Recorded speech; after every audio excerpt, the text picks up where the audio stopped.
자, 53차 시, 54차 시 살펴보도록 하겠습니다. 자, 이 부분은 이제 경제 파트로 넘어가게 된 것이고요. 조선의 경제가 외국에 의해서 자꾸 이렇게 침탈되는 경제 침탈 부분 살펴보는 겁니다. 자, 그래서 이전차 시 진단평가 먼저 보면서 지금 살펴볼 텐데요. 자, 1번부터 보겠습니다. 1번. 안용복은 지금 일본 막부에 건너가서 권력자에게 울릉도와 독도가 조선의 영토임을 주장했죠. 2번. 일본이 청에게 만주철도 부설권을 얻는 조건으로 간도를 청의 영토로 인정하면서 청과 맺은 협약은 간도 협약이 되겠습니다. 간도 협약. 협약이라고 묻었으니까 이렇게만 써도 괜찮습니다.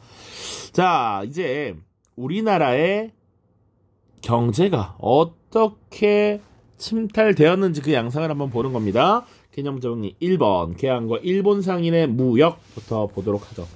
기억날런지 몰라. 선생님이 분명 필기노트에서는 4시기로 구분을 해서 요걸 다뤘습니다. 그래서 첫 시기, 두 번째 시기, 세 번째 시기, 네 번째 시기 각각 연도가 있었다. 개항이라고 하는 1876년, 그리고 이모군란을 청나라가 진압하면서 청나라가 약간의 우위를 점하게 된 이후, 그리고 청일전쟁이 끝나고 이후에 아관파천이 벌어진 1896년 기점, 그리고 1904년 기점, 이렇게 살펴봤던 것 같습니다.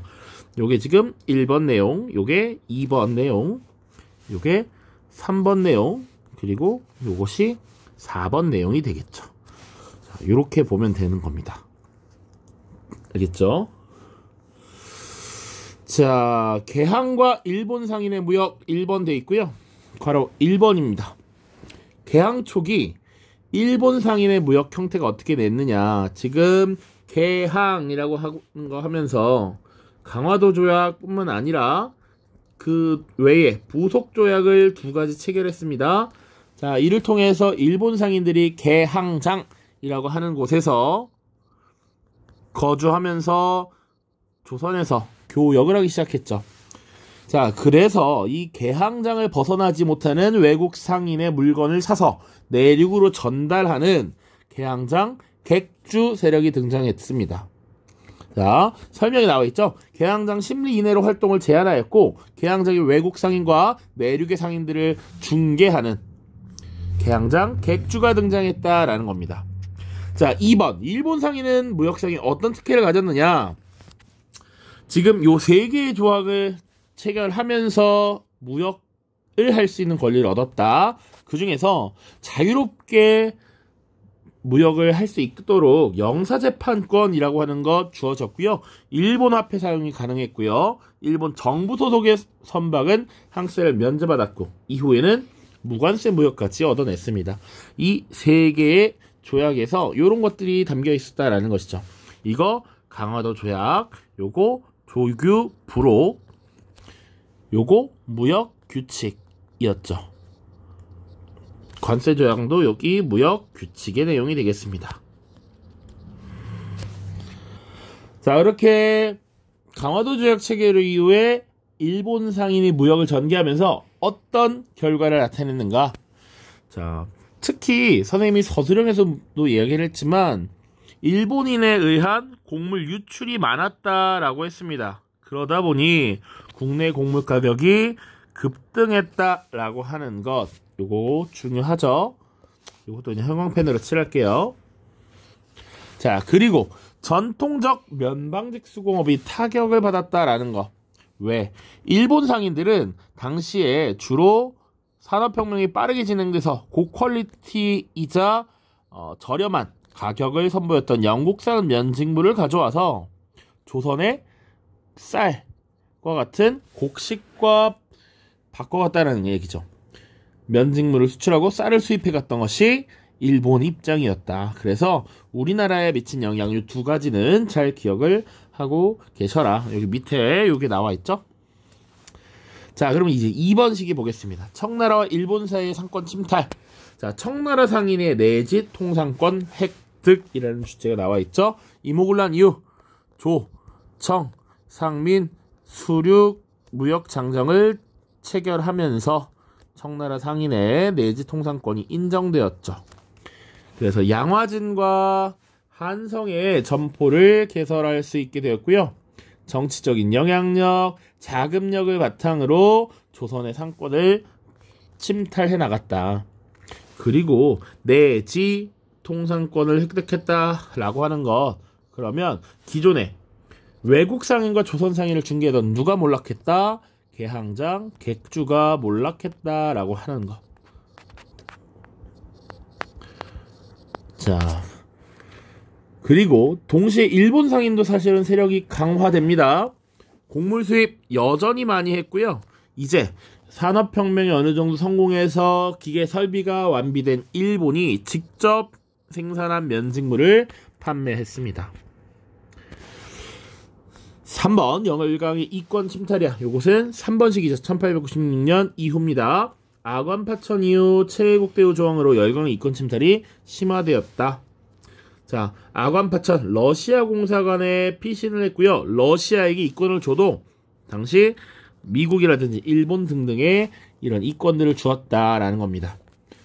그래서 대표적인 내용, 철도 부설권이죠. 철도를 설치할 권리야.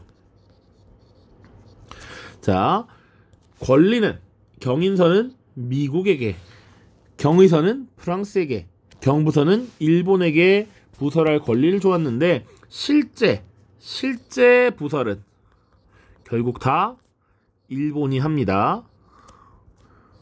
올 일본이야. 그러니까 미국이 가지고 있었던 권한을 일본에게 넘겨요. 어느 정도 대가를 지불하고 가져가도록 하는 것이죠. 철도 부설 일본에 의해서 모두 이루어진다. 나중에 금광 및 광산 채굴권이라고 하면 미국의 운산금광, 러시아, 독일, 영국도 마찬가지인데 굳이 다 광산의 이름까지 외울 건 아니지만 각 나라들이 광산 채굴권 갖고 갔구나 그 정도는 알면 좋아요. 특히 뭐 독일은 당연탄광, 일본은 직산탄광 이런 것들이 있거든. 일본도 사실 가져갑니다. 삼림체벌권, 나무를 열심히 베어가는 것은 러시아가 독점을 하는데요. 러일 전쟁 이후에는 일본이 차지합니다. 자, 왜? 러일 전쟁의 결과 체결한 조약이 포츠머스 조약이라는 것이었고요. 이 포츠머스 조약에서 한국에서의 이권, 일본이 우위에 있다. 일본이 이런 각종 권한을 가져간다. 이렇게 얘기했기 때문에 일본이 삼림체벌권을 가져가죠. 자, 이런 이권 침탈에 대해서 한국인들이 항의를 합니다. 그래서 철도 같은 것도 파괴하고요. 여러 가지 근대화 시설이라고 하는 것을 무너뜨리고 전차에도 막 나쁜 짓 해서 운행하지 못하도록 하고요. 생업권을 보장하라. 이런 시위를 벌이기도 합니다. 자, 그리고 마지막 1904년 이후 일본의 국권 피탈이 본격화되면서 금융지배와 토지수탈도 나타나는데 재정고문 메가타가 이런 금융지배를 주도했죠. 자, 메가타 다네타로라는 인물 언제 파견이 됐습니까?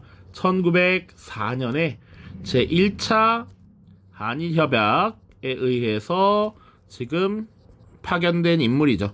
외교고문으로는 스티븐스가 파견됐습니다. 자, 그래서 화폐를 생산하는 전환국을 폐쇄했고요. 화폐 정리 사업을 추진했고요.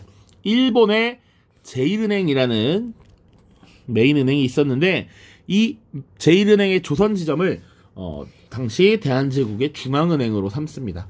그러니까 일본의 은행에 의해서 조선의 자본이 잠식되는 결과를 나타나게 한 것이죠. 자, 그리고 화폐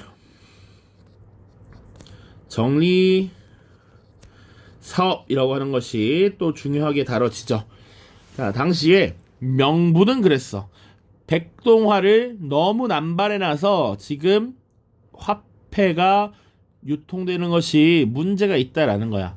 그러니까 대한제국 시 광무개혁 시기에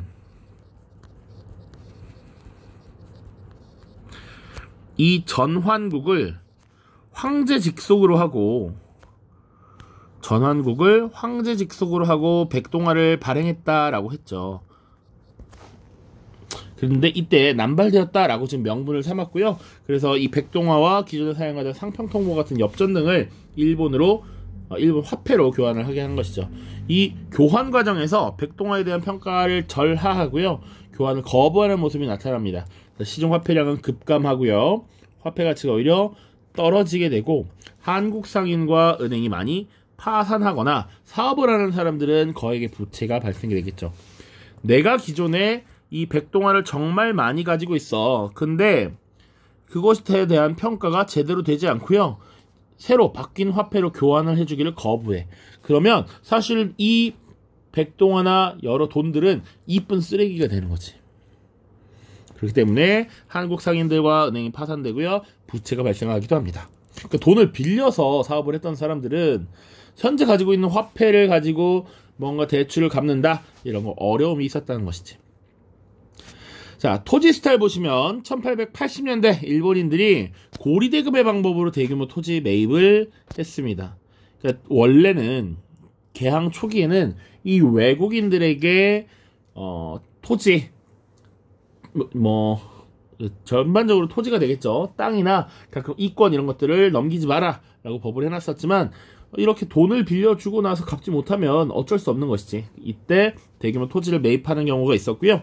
러일 전쟁 이후에는 철도 부지와 군용척부 명목으로 일본이 대놓고 토지를 많이 가져갑니다. 이 토지를 어떻게 했느냐? 1908년 동양 척식 주식회사를 세워서 국유화했던 황실 소유의 토지를 일본인에게 싼 값으로 판매했다라는 거죠. 됐죠? 이 정도 보시면 되겠습니다. 자료학습 보도록 하죠. 1번 부산항에서 일본인이 통행할 수 있는 도로의 거리는 방파제로부터 계산하여 동서남북학 직경 10리로 한다. 7조 일본 국민은 본국에서 사용하는 여러 화폐로 조선국 인민이 보유하고 있는 물자와 교환할 수 있다. 요게 지금 조일소 조규 부록의 내용입니다.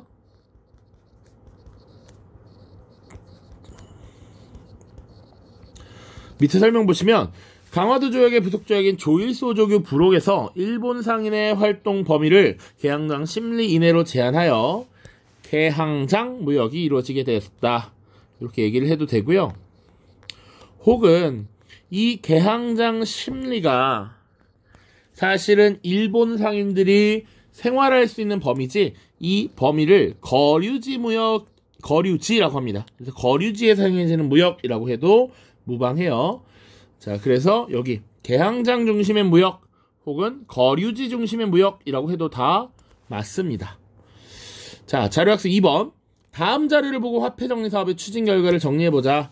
그래서 화폐를 교환을 해주는데, 자, 상태가 좋은 거는 이전 오리, 상태가 좋지 않으면 훨씬 적은 가격으로, 그리고 화폐를 인정하기 어려운 병종 백동화는 아예 돈으로 쳐주지도 않는다라는 얘기야.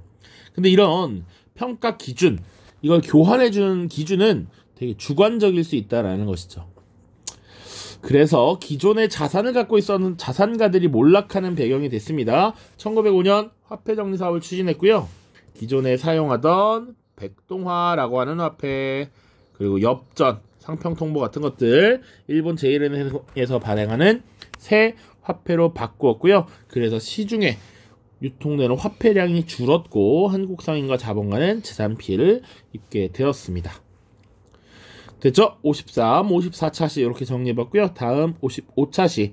지금 열강에 의한 경제 침탈 이런 것에 대한 조선 사람들의 대응을 보는 겁니다. 자, 다음 영상에서 만나요.